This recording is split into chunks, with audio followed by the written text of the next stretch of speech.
Is it me or does Metro Transit have a sexy new interface on the web version? What about it is sexy to you? The answer is not strictly no, but I want to put you in this place first. Welcome to the Streets.mn podcast, the show where we highlight how transportation and land use can make our communities better places. Coming to you from beautiful uptown Minneapolis, Minnesota, I am your host, Ian R. Buck. It's time for the first episode of our revamped book club.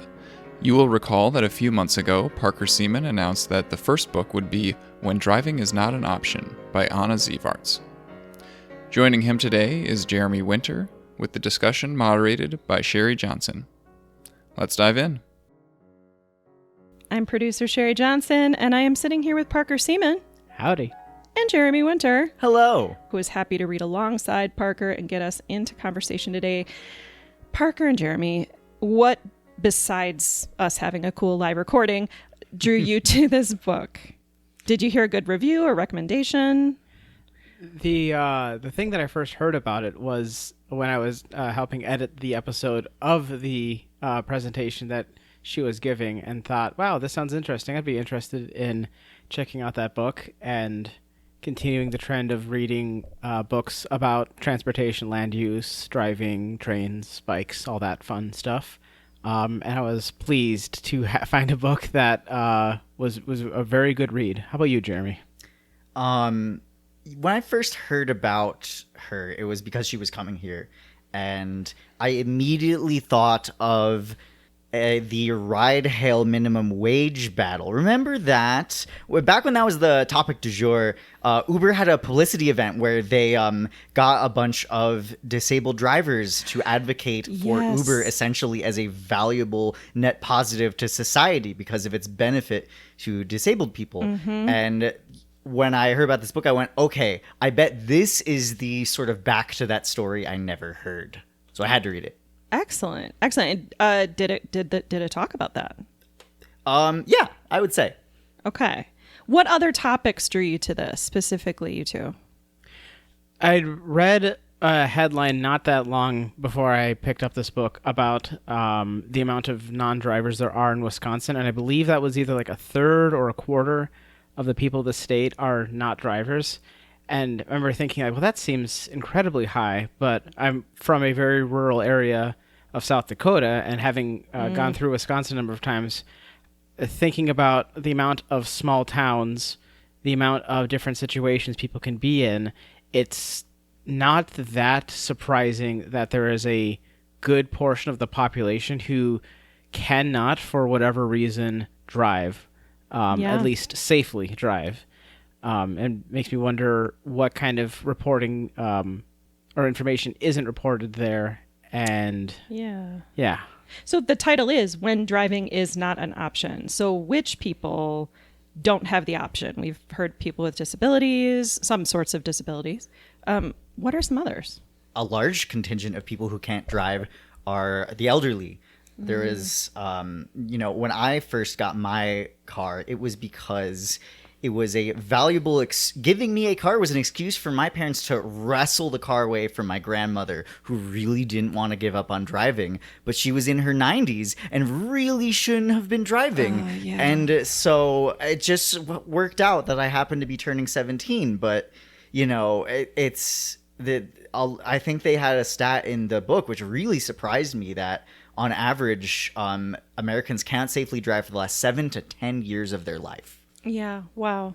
Yeah. I think all of us have a story about that parent or elder in our lives that maybe should have stopped driving. My father, for example, the last time he drove in his late 70s, he crashed through the back of the garage.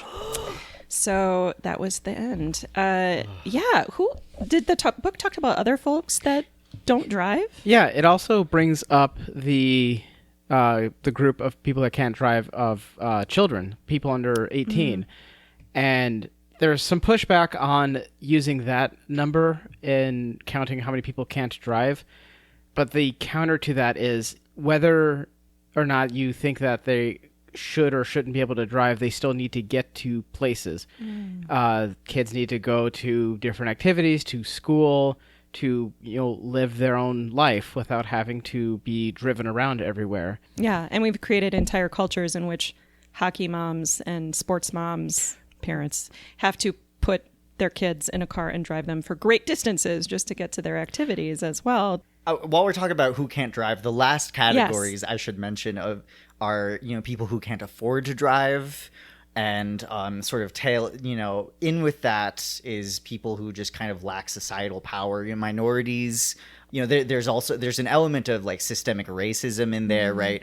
In that if you are black, sure, maybe you can afford to drive, but do you want to? If your chances of being pulled over are so much higher, unjustly, and potentially being killed by police. There's an entire subset of things that you are choosing when you drive, right? So yeah, kind of just sticking with that theme, what is a fact or a story that came from the book that's really still sticking with you? I know Jeremy just talked about that. Parker, how about you? At the end of the book, when it's having its call to action to see, like, for you to try considering life without a car, and like what that situation would be if that had to be that way, it makes mention of consider what would happen in your daily routine if your car no longer worked, if you no longer had it. And it immediately made me think of my friend who has 3 kids who all go to like different daycares, different elementary schools and all that sort of stuff, and him telling me about how much time he spends in the morning driving back and forth throughout town to all the different schools for all the different times he needs them there, thinking about if his car broke down and he did not have the car, he would have no other way of getting his kids to where he needs to. The environment that he lives in does not have the public transportation system or really any other like valid forms of transportation he could put a kid on without there being like a lot of other risks or consequences to something like that. So that really stuck with me, and I can't imagine that's the only... he's definitely not the only person out there who would run into that same sort of issue. There was that one story about the woman who was trying really hard to find an apartment to live in that was affordable and had a bus stop. And she ran into the problem that the bus stop on one of the sides of the road had no sidewalk connected to it and had a dirt path that was less than a foot wide between like a fence and the edge of the road. And that was the only way to get to it. And she had the problem that when it rained, she could, potentially could slip into traffic and was, fearing for her own safety just to try to get to a bus stop. And I've seen bus stops like that have no connections. They're just in the middle of nowhere. And I'm like, who takes that? And I realize now a lot of it are people who have no other choice. Right. There's a bus stop on Highway 7, I believe, a little bit west of like the main metro, and there's no walkway. There's not even like a desired path, kind of dirt walkway to it. It's just grass up to this one bus stop. I don't even think there's a bench there, and I call those ones sure, I guess, because sure, I guess there is a stop, but I don't really think you're taking into consideration the needs of the people who actually be using that and how infrequently a route like that would run, and maybe you want to sit or have shelter from the rain or snow or something for a minute. Totally. Yeah. Well, I am going to confess here to our listeners. I have listened to Zivarts' presentation, but I have not read the book. So I'm like your ex-English teaching co-producer who loves talking about books so that I can properly sequence the stack I'm always working my way through. It's like this never-ending stack. Parker, soon to be Dr. Seaman. What was it about this book that made it rise to the top of what must be a formidable stack? It's really simple. The book is pretty short. Oh, that's a bonus. It's a really good book and has a lot of really good information. There are a lot of perspectives that I've not really spent a lot of time thinking of and admittedly really should. And it presents it in a way that does not take a lot of time or is not a very dense book in getting that information to you. It's really efficient in how it presents the information. It does not take a lot of effort to get through this book in a pretty short amount of time. Jeremy, what are your thoughts? I couldn't resist this book because it's one of the only ones I've seen that kind of gets to the base of transit riders constituency. There's I think a certain gap between transit advocates who tend to be wealthier, whiter, oftentimes are in the not driving because they choose not to drive category, and the majority of bus riders who tend to be poor, BIPOC, etc. Right? And I thought that this book did such a good job of sort of bridging that and bringing them both together, that I think it's very valuable for people who want to really make a change and actually like appeal to people who really do ride the bus. Yeah, I'm really glad you said that. Having done, I did a study on East Metro travel back in the day when I was a community organizer and advocate. And yeah, I found a ton of people who are willing to talk to me, advocate types, like you said, Jeremy, but it is really hard to get in touch with actual users. They're too busy waiting for the bus and getting on it and riding it to the busy jobs that they have and things that they need to do. So I'm glad you said that. So you've both been with Streets of Men for a while now. You know our listeners from bonfires, picnics, listener and reader feedback. Why might our listeners move this to the top of their land use and transportation stacks? To just really continue on the point that Jeremy made of, like I said, there's a lot of good literature and good information out there, but it does tend to cater to people who are wider, wealthier, and using biking and transportation stuff when they don't necessarily have to. And I think a lot of people like that, myself included, get a lot of value from getting the perspectives that this book offers. A lot of the stories that Anna's sources in it are really telling about the state of transportation for the people that it really should be serving and how it could be doing it a whole lot more equitably. Yeah.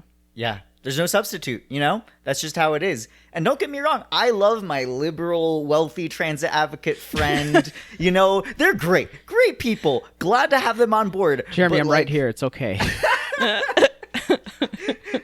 But this is the real deal, It's some of my most transformative experiences have been just like talking to actual people on the bus. We did a transit caucus once with Move Minnesota, where we got onto the bus with questionnaires and asked riders questions. And I thought it was so funny that everyone I talked to didn't want to engage with any of the questions, but really wanted to talk to me about completely separate topics. Yes. And it just showed the gap to me, the Move MN people were so focused on valuable things like frequency and, speed of the buses. But most of the people wanted to talk about like power dynamics between bus drivers and people who can't afford to pay. Yes. That was a more interesting and relevant thing to them. And I think, we need more of that. Mm-hmm. So, all right, starting with you, Jeremy, what personal connections did you make with the book? What did it remind you of? It made me think a lot about, the people in my life who can't drive. I live with a guy who makes minimum wage and doesn't have a college degree, and we've talked about how he doesn't drive a car, and he's basically resigned to the fact that he's like, chances are I'm never gonna move up socioeconomically and have the money, so I'll probably never drive because I don't think I'll ever be able to afford it. And like part of me is like, wow, that's a bit bleak, but it's reality, right? I get it. For a lot of people, it's just not in the cards. Or I think about my parents who are in their 70s and they live in suburbia, and they are very tied to their house. And, where I'm from, transit is for getting to New York City and getting from New York City and nothing else, right? And what are they going to do? This is like an unanswered question that has been plaguing my immediate family for a while. It's not just a quality of life issue. It's a hidden social hierarchy in a way, right? Totally. I was going to add to that, of the way your roommate is talking about this sounds like a lot of the car culture we have of getting your driver's license, driving a car is sort of a rite of passage, and being in a situation where that can't happen, seeming like it's like something's missing or you haven't done something right with your life for it, when reality there's people across the world who never drive a car because they never have to, because the environment does not necessitate that for them. Right. Yeah. For a lot of people, it's just not going to work out. I can say my roommate didn't graduate from college because of a horrible medical condition that forced him to drop out, not through any like character failing, right? a lot of people just don't have that option and really deserve better. Yeah. Hey, Parker, how about you? Where did you personally connect with the book? I'd say there's a couple personal connections I have in my life. First one that comes to mind is my partner's mother. She's blind and deaf, and because of that, needs to make use of the transit options that the city offers to help get around. But that calls into the question of like, what about places that don't have situation or have systems like that? What if that isn't affordable for the people using it, and all this sort of situations of people are living everywhere where any sort of medical condition, whether visible or not, could affect your ability to independently get around. The other personal connection being with my own grandma. Of she for a while had some health issues and would make her pass out randomly. Thankfully that never happened while she was driving, but we had to have that tough conversation with her to get her to not drive and have her be okay with giving her rides around, just because there wasn't a safe way for her to get to and from the things that she needs to. Mm-hmm. Mm-hmm. And I know in rural communities, of course, too, even just finding transit drivers, getting enough drivers, as well as personal care attendants can be a real challenge. That even if those programs exist, the people and the services might not exist. Does the book address any of that? It does, when talking about post-peak COVID times, where how much transportation agencies really got hurt by how much that changed, and as part of that trying to bring transit back up to what it was, and part of that issue coming from not being able to source enough people managing and working the transit systems, from drivers to mechanics and everything else that it takes to keep that operating. Mm-hmm. Yeah, I think it speaks to how hard it is to build up a quality public service and how easy it is for things to come crashing down. Yeah, we've really made it fragile, haven't we? Mm-hmm. Yeah. What surprised you in the book? There was one statistic that said that about it was a statistic on ownership of an automobile per household by race, and about 6% of white households did not own a car, and about 18% of black households did not own a car.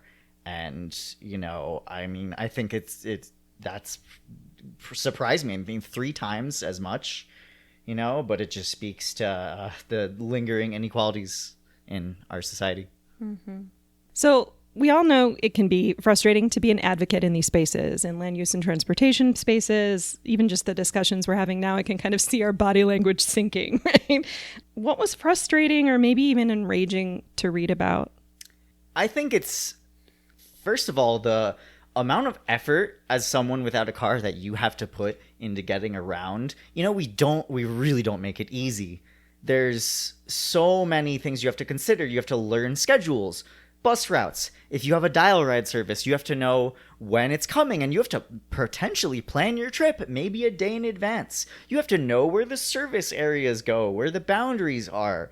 You have to know if your bus will be able to take you. Maybe you're traveling with a bike. Is one of your routes going to be a minibus that has no rack on it? There's so many little details that you need to know and need to remember. Just coming here, I got off on the wrong bus stop because I didn't realize that the 17 goes down 24th and then down 26th. When it turned south, I was like, oh my God, I'm going south of 26th. And I'm so far. No. And you're a pretty good bus rider, I imagine. Yeah, no, my worst pet peeve around that is just that some buses will have the same number but go different routes. Yeah. Right? Yeah. It's a lot of work, and we put the burden of that work onto essentially disadvantaged people, And to continue that a lot of work note, the part that I found really frustrating is how much work that people have to spend to get accommodations put into the stops that are already there, of how much work needs to be done to get just a little bit more sidewalk space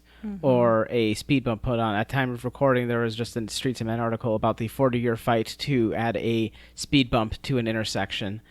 And just the amount of time that has to be spent to get those kinds of accommodations really speaks to what the expectations are for the people who it's serving, considering if you have a lot of other stuff going on in your life, it really only serves the people who have the time to be there, to speak up about it, to say something about it. And if you don't have that voice, if you're not being listened to, you just don't get attention to it. Okay, can I say an enraging thing around this, please? Oh my God. I was using a mobility device and I had to go to a medical appointment at United Hospital, and the bus stop in front of United Hospital was blocked off by construction signs with no curb cut, no place to stand. Like, yes, we really need to do better. Okay, thank you. End rant. There was a passage in the book where they talked about people in wheelchairs riding on the street because the sidewalks were so poorly maintained. Yes, I did have to write it. Yes, I've heard of many folks. There's also a part in the book where they talk about when a city was considering moving a hospital from more or less the center of town to the edge of town, because at the edge of town it'd be closer to the highway. Oh dear. Oh my God. Okay, I think we need to feel happier here, folks. Yeah.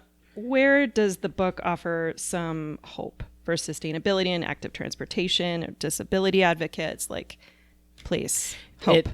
Near the end of the book, it talks about the times that the author spent with public servants, government people, and challenging them to try getting around without a car for a bit, and how a lot of them had a really eye-opening experience from that. Even if they weren't able to meet the challenge, she talks about how one person had a family event that required them to have to drive back and forth, I believe from a hospital or something, to continue out through their day. But whenever they're driving, they're thinking about what would it be like if I didn't have a car for this? What if I couldn't drive? Would I even be able to make this work? How would that even happen?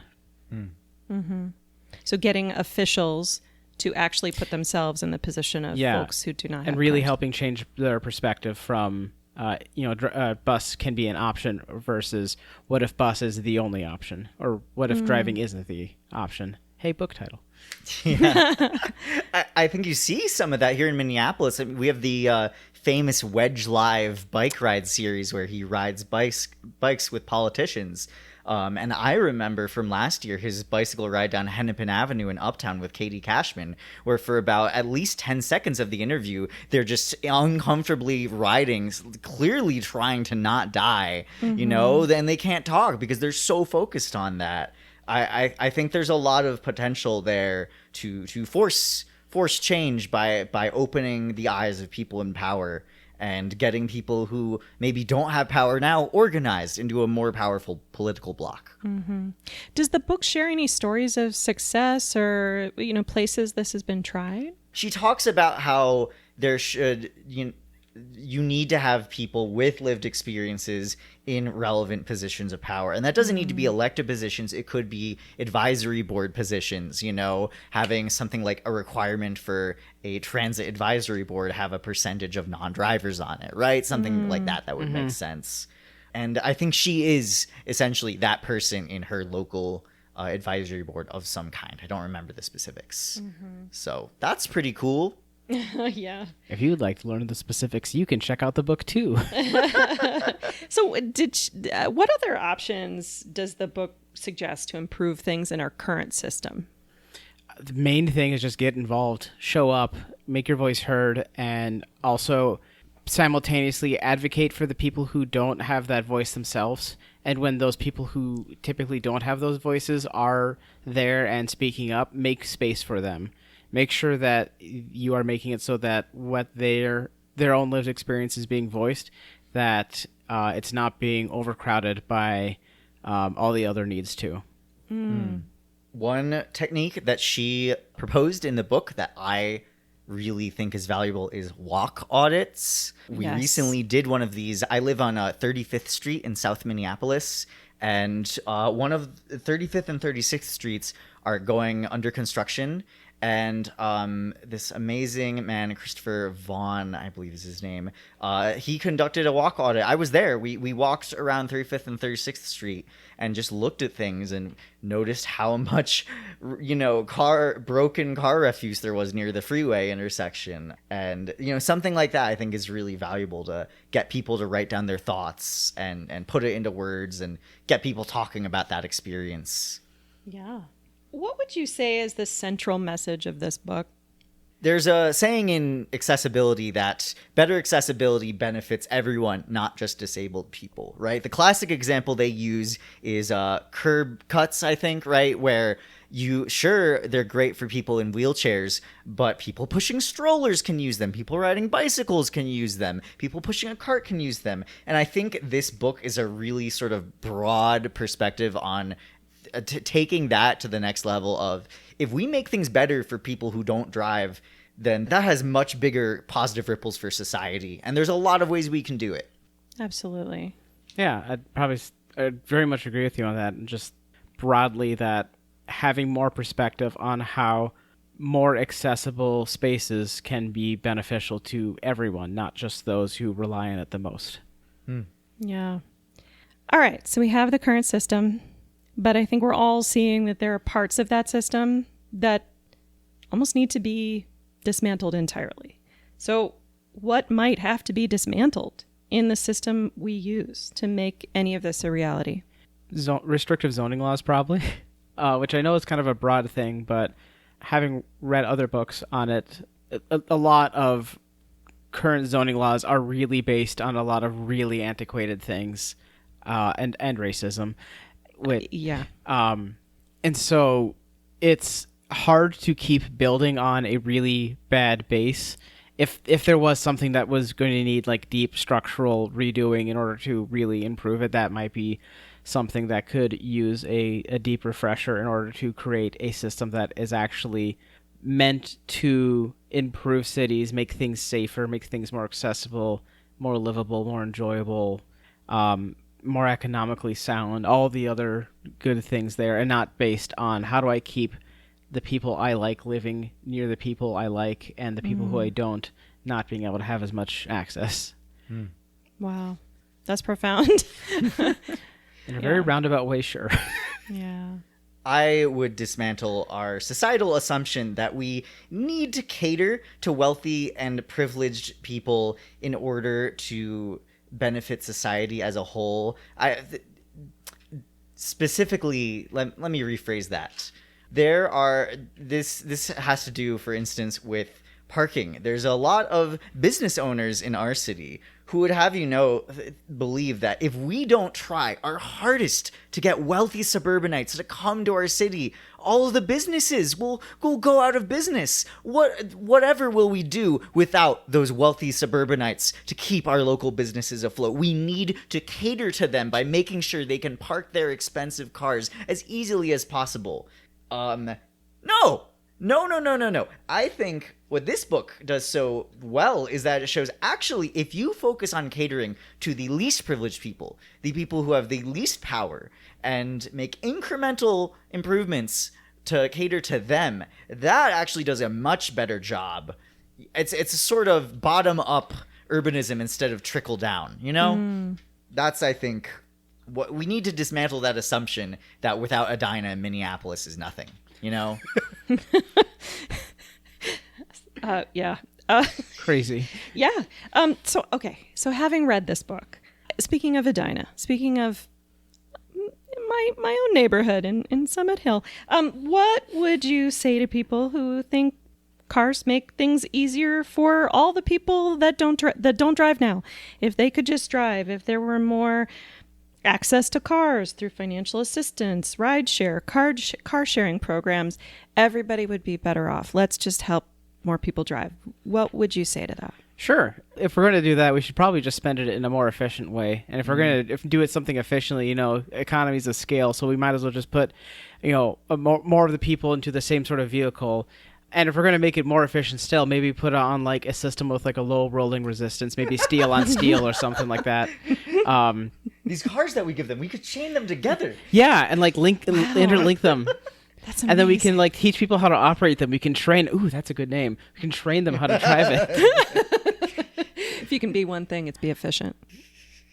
I guess the response to people saying that, we just get them a car so that they can participate. It's like, I understand the idea of wanting to improve the situation, but it's so hard to make that work at such a scale to help more people when there are so many people who are currently underserved.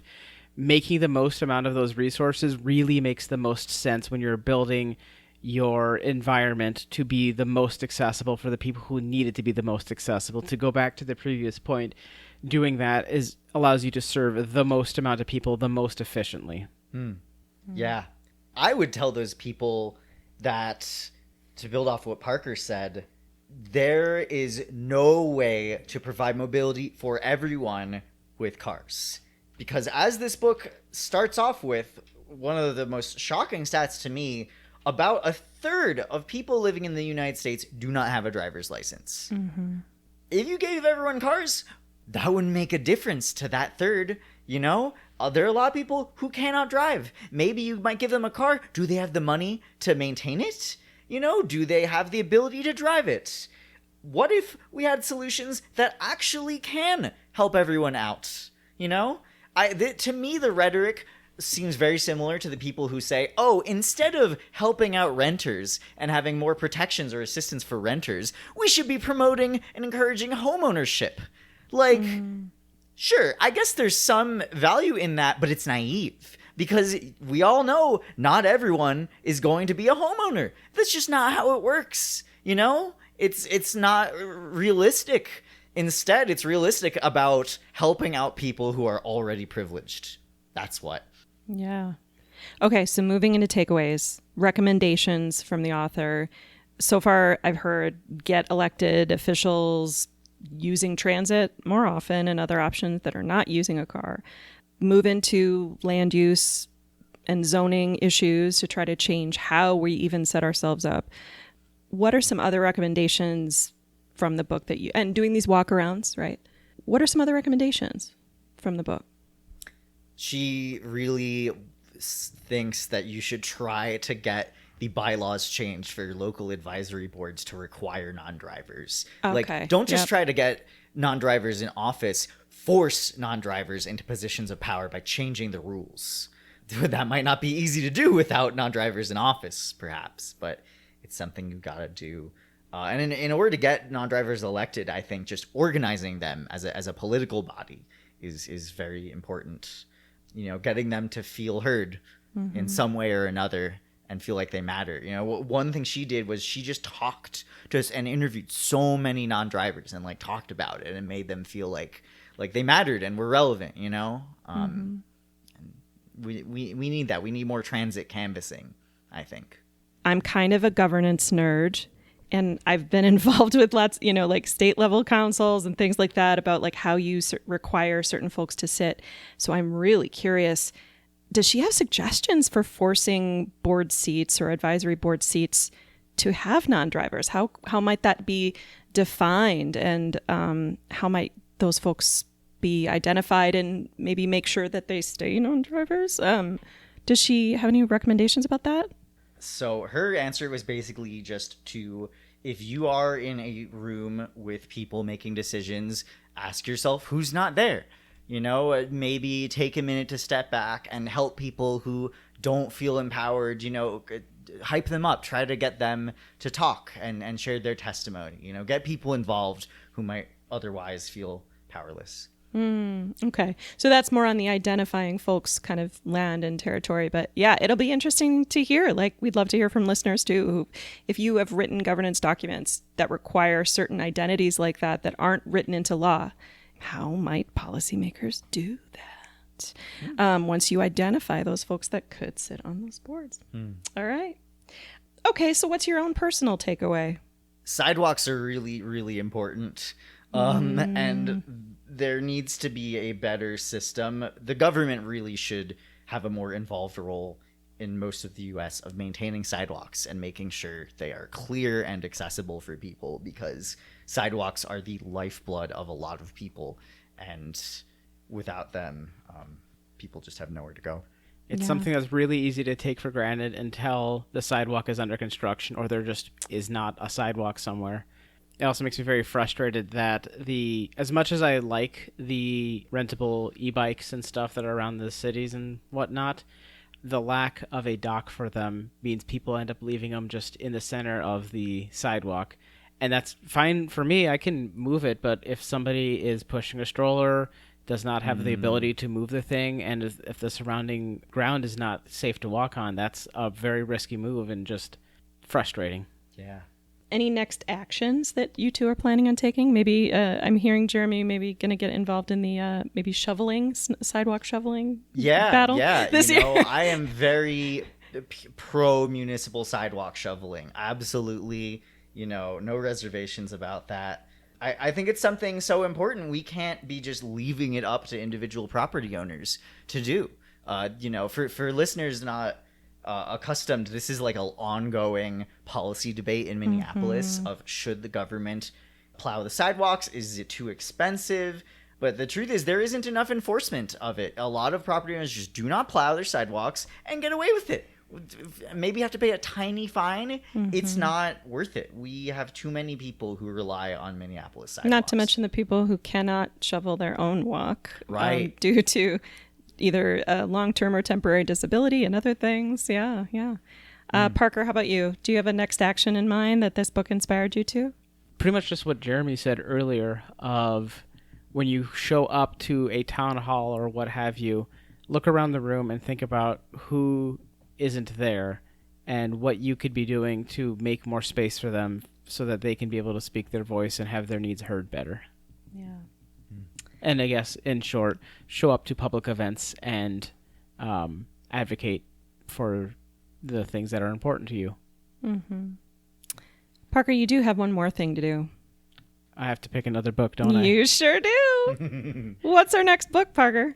Our next book will be Bowling Alone. The classic. It's a good one. It was, I've read it once and I have no issue reading it again. And if you haven't read it before, I highly recommend it. And that's why it is the next book of the book club. Yeah. And I mean, that's a really earth-shatteringly changing book. And I feel like it really did a lot for Xers, millennials in particular. So yeah, anybody that has not read Bowling Alone, you should. It's definitely kind of around that theme of collectivism versus individuality, right? Yeah. Public space and how that's changed over time. And a little spoiler, a thing I've really appreciated about it is it does dedicate a good amount of time to here are some theories for why it has changed this way and why those are wrong with evidence and data and everything to back that up. Yeah. All right, so listeners, we know you. You have that book stack. Here's your assignment. You have 3 months to read this book. We're going to figure out ways for you to be part of this book club. In 3 months, that's August 2025, we're going to talk about this and hopefully involve the community a little bit more in surprising new ways we will announce. Your job is to get the book Bowling Alone and add it to your stack. That's all. Just add it to your stack. Maybe page through it a little bit. It's at the library, probably. Yeah. Yeah. And then any last thoughts or things that you'd like to share with listeners?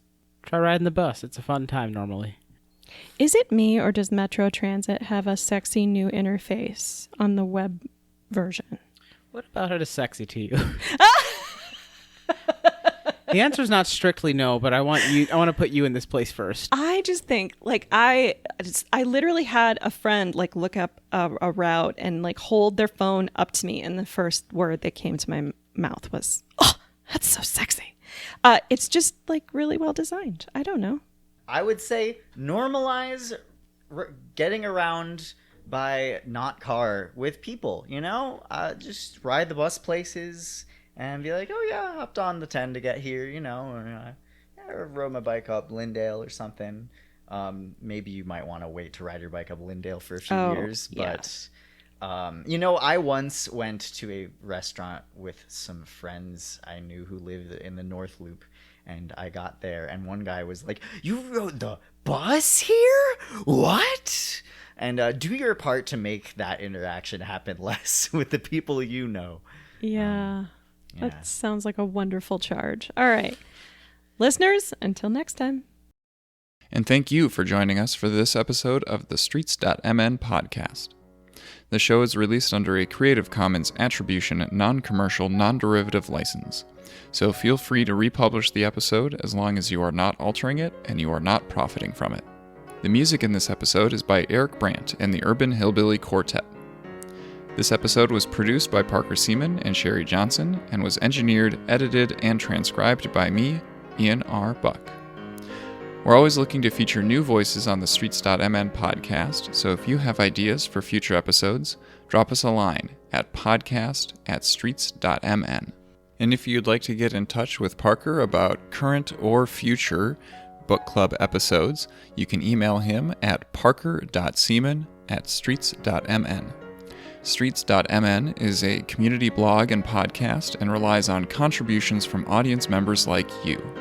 If you can make a one-time or recurring donation, you can find more information about doing so at streets.mn/donate. Find other listeners and discuss this episode on your favorite social media platform using the hashtag StreetsMNPodcast. Until next time, take care.